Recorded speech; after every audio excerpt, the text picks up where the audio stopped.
Hey everybody, it's your old pal SimplySuperDave coming to you on a Saturday midday edition of Staying Super with me. That's right, your old pal, SimplySuperDave. Can I say it one more time? Nope, not gonna do it. How's everybody's week? How did it all turn out for you? Are you celebrating the week today, or are you fucking just glad today is here? Ah, man, sometimes this day does feel like a weekday to me, just amped up 10 times more.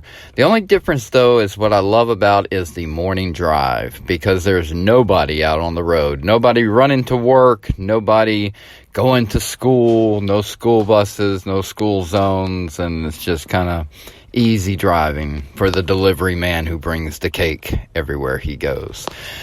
Oh, yeah, folks, and I was looking for a topic of the podcast, and I started thinking about it a little bit on the drive home, and then just got it kicked in full gear there a little while ago. Ran into a family member of mine, a young family member of mine, a niece, very, very bright kid. It's amazing what the younger generation is fully capable of. And we see kids turn out in all sorts of ways, right? This kid here is there. You know what I mean? Like, the naive part and the innocence, you can't learn those lessons until you go through life and stumble on your own and put your ideas out there and find out that not all ideas work, that life always has tricky things to trip you up on and stuff. But she's at a young teenage years, let's put it that way. So at that mindset, before you go into the teenager, angst of life, your mindset is all about what you have envisioned and created from the moment you were born all the way up to that point.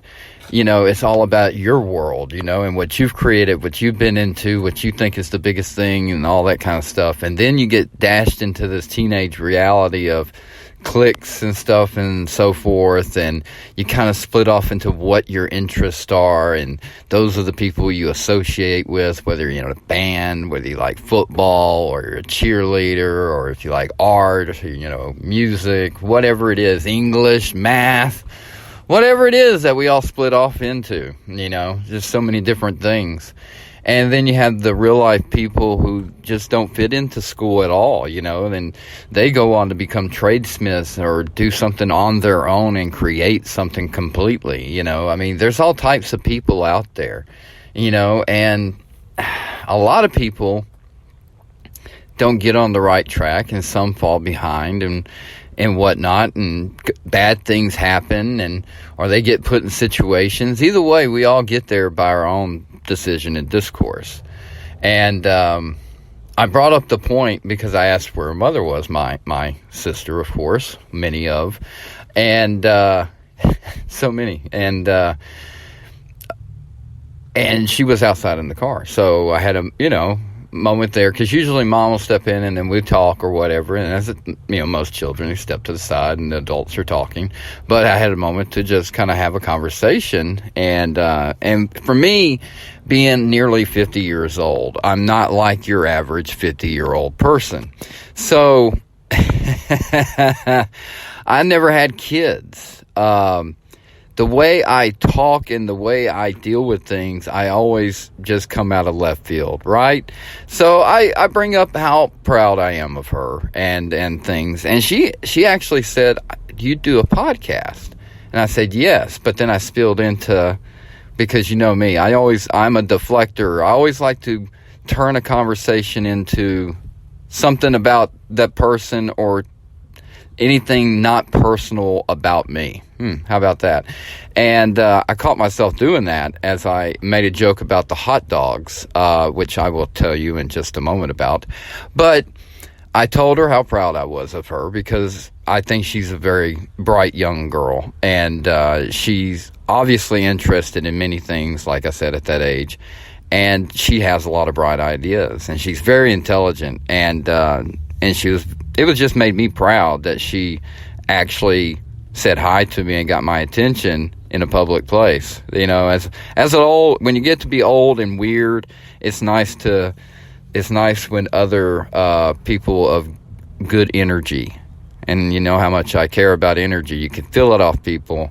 This kid's headed in the right direction, and I told her just keep doing what she's doing, you know, as if I know, right? You know, I'm the old guy. I don't pay attention. I pay attention to everything, especially close ones around me. As a recluse, they don't know that unless they personally speak to me.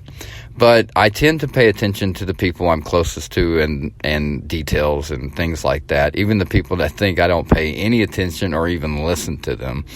But I have a mind that fights within its own. And so the way I come across to people, because like I explained to her, is that, you know, you're going to give your mama a lot more troubles and stuff like that. But one day, if you have kids, you'll understand that when you become a parent, you go crazy. You know, there's sleepless nights, a lot of things like you're taking care of this small living thing. You know, it's the most important thing in the world. I mean, more important than, literally anything else in the world. And so when you have that from the moment it's born and you don't know what to do with it till you figure it all out, you will lose your fucking mind. And but I didn't say that to her, of course, you know, and I didn't get into it. I just kind of made a general statement, you know. I didn't dig into it, of course, but I did explain to her about the hot dogs and always buy the beef over the chicken and pork. But if you have to buy chicken and pork, you know, that's good. But never buy the lower brand below the chicken and pork, because what? I know it's just probably the leftover end pieces shuffled off the floor, pushed into a casing. Those are $1.25. Why, this is $2.25 and this is $3.25.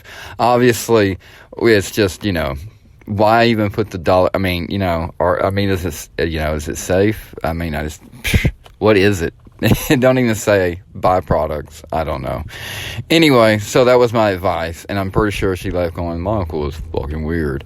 And but either way, I love her to death. I love all my family, even if they don't understand me at times. But this is a good kid, and it made me think about how I was, you know. And I laughed about that, because I did realize at some point, I was like, yeah, I'm not your average, you know, nearly 50-year-old dude at all. And, you know, I come across and I talk about things like a child. And that brings me back to my point about not having kids.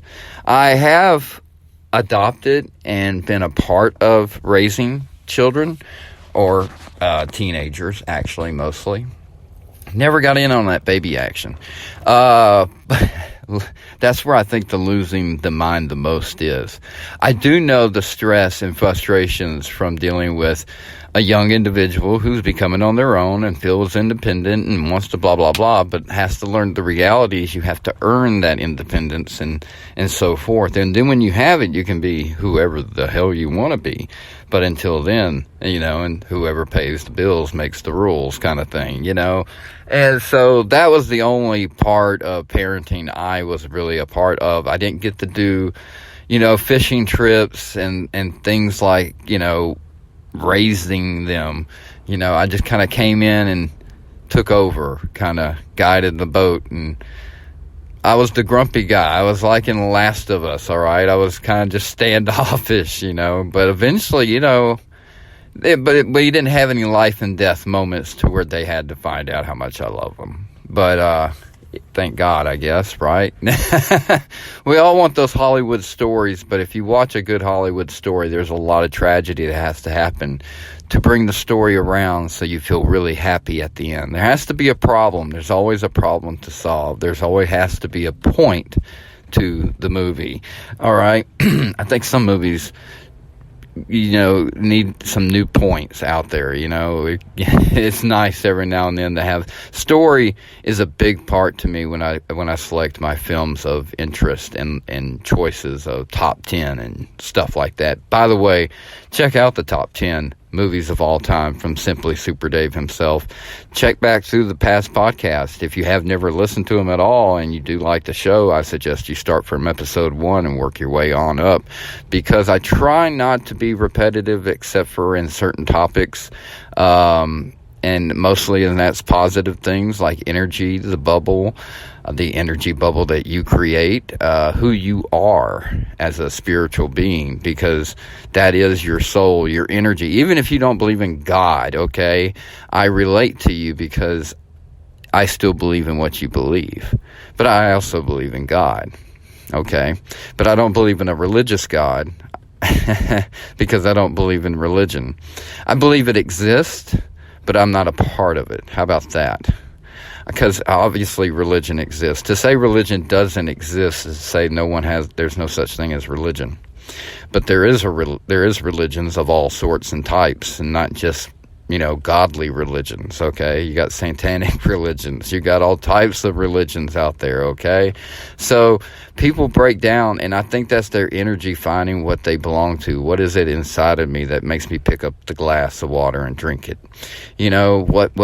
What energy makes that happen? You don't plug into anything every night. You do what you do, and that keeps you going. The basics: eat, breathe. But what is the point?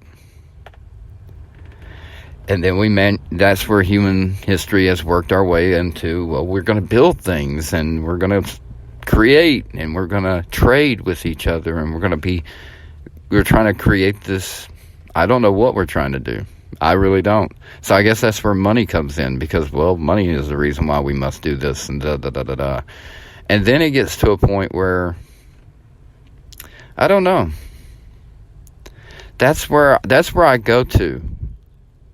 I think about that big picture kind of thing, and it helps me deal with whatever little problems I'm dealing with in my life, whether it be having to get a new tire for my car, or making sure I get this bill paid before this date so it doesn't double up on the bill, but I'm staying just ahead, like treading water, and if I get that done, I'm happy, but it'd be better if I could pay the whole bill up, what it needs to be.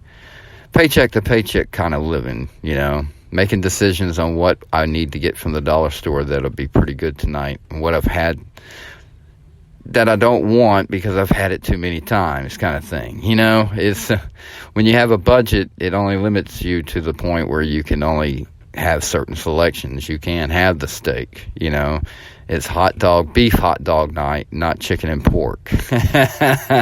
When we get to that $1.25 hot dog, that's when I'm going to be a little worried for myself. But right now we're at the $3.25 hot dogs, so we're doing pretty well. That's how I'm living, all right? That's my management there. If I move to the chicken and pork, I need to do some extra work. If I get to the $1.25, I need to be figuring out who I need to live with. And that's not good. That's not good. A lot of doggies need homes here, okay? So, folks, I hope your Saturday is a thoughtful look back on your weekend to figure out what positive vibes you spread out. Where little moments where you can talk to a young one or be an influence on somebody. And I'm not talking about just younger generation. I'm talking about people at work, for example.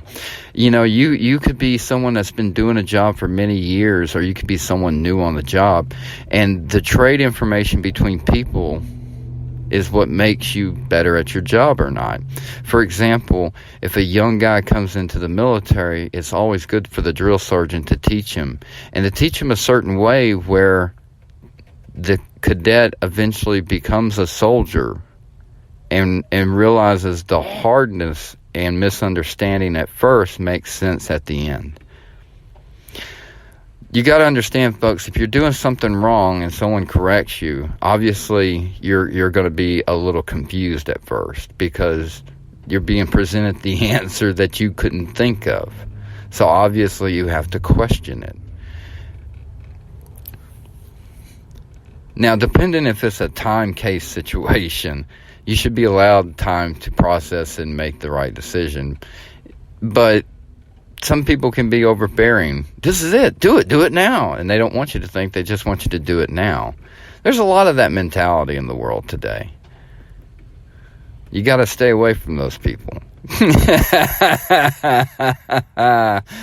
Everybody's allowed a minute to figure it out. You know what I'm saying? There's no bomb unless you got to cut the red or blue wire. And if there's 1 second left and he says blue, I'm cutting fucking blue. I don't know about you, but but other than that, you know what I mean? You know, there's a lot of that in life. But when you get the chance to pass on knowledge to like a coworker that says, I don't know how you do that.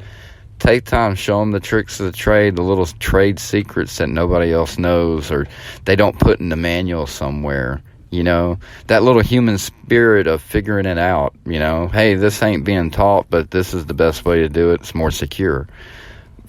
Okay. It's more efficient. It's a better way. That's how life continues to progress. We keep finding the better ways and we follow those paths. If we do something that makes things worse, I don't care how righteous it may have been intended to be. If it goes bad, even though you did it, it's supposed to work. But if it don't work, then don't do it again. I'm going to leave you with that because life tends to have, history does tend to repeat itself.